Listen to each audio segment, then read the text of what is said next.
Cro bay.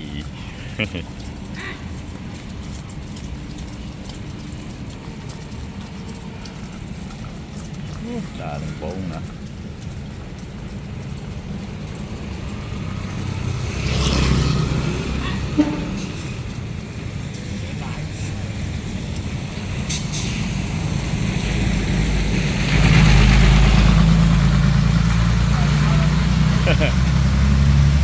Anh ấy bia tạt lọt ra xe với nhá, hoặc là bia đa màu, là nghĩa bia đa tại mình.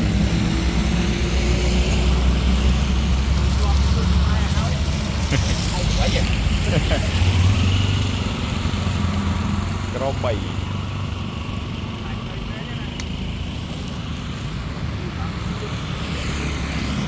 Ngày đi mê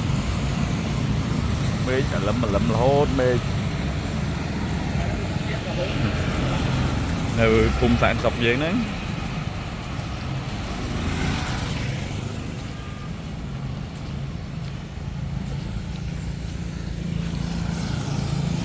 Màu nào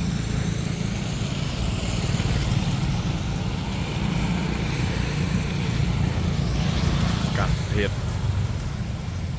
ơi mệt vậy mệt.